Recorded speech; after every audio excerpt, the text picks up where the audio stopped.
knowing the authentic self, right? Two mistakes that we make all the time, when we're trying to decide on a potential or even current relationship.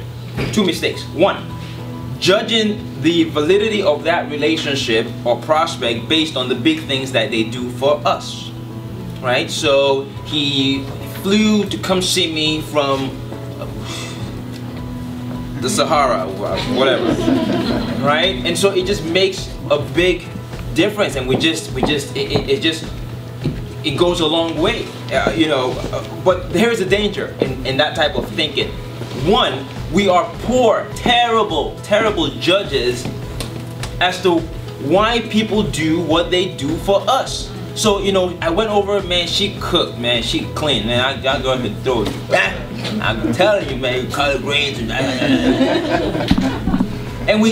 it's like, wow, man, I've never dated a girl that did that for me. And that's really, really cool. I'm not saying that that's not nice, but we are poor judges as to why.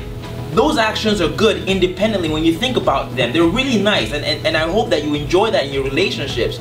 But that doesn't tell us the motivation behind. What that tells us at the most is that they have the capacity, watch this, when they are motivated, when they have something to look, when they're motivated, they have the capacity to do X, Y, Z. Cook for me, fly from whatever.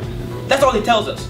But it doesn't tell us why they're motivated to do that. And it doesn't tell us anything as to how to sustain that motivation over time. We say, well, you know what, it's like we've been kind of back and forth for 3 months. This chick is just, I mean, she's a ride or die chick. I heard that one a lot too. Like, she's just there for me, man. She wants to be with me, or vice versa. It's like that guy, I'm telling you, he really wants to be with me. He calls me, he takes me out, he's committed. Like, I really feel like that may be it. Like, he's just really working towards it. Make sure that you are looking for the authentic self. Now, how do you do that? Very, very quickly, solutions. How do you cut through the clutter to make sure that you are looking at the authentic person, or at least a closer version? Because people change and you can't know somebody completely no matter how hard you try. One, you have to observe people in their natural environment outside of you, right? That's what you want. You just want to observe people in their how they interact with their natural environment as a judge of who they are, not what they're doing to you or doing with you. What are the patterns? How does this person go about being them? The second thing is that you have to find, this is absolutely crucial.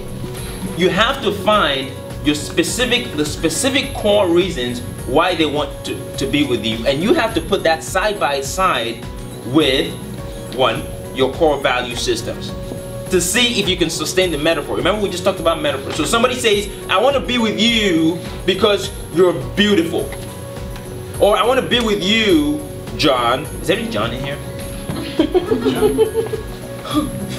John. Hey. Shaking his head at me right now. Right? I want to be with you, John, because you're a great audio-visual person. Now, well, that's true. Of course. Now, he has to be able to say, well, hold up, that's really nice, but let me put that side by side with my core values. Do I really enjoy, is audio-visual a huge part of who I am? Or is this just a hobby, is this just something I do? Because if she is committed to me because of that, I know I can't sustain that. Because 2 years from now, she's gonna be like, what happened to your audio-visual life? And you're gonna be like, dude, that was like 6 months of my life. It was just a phase. Very funny, but not really.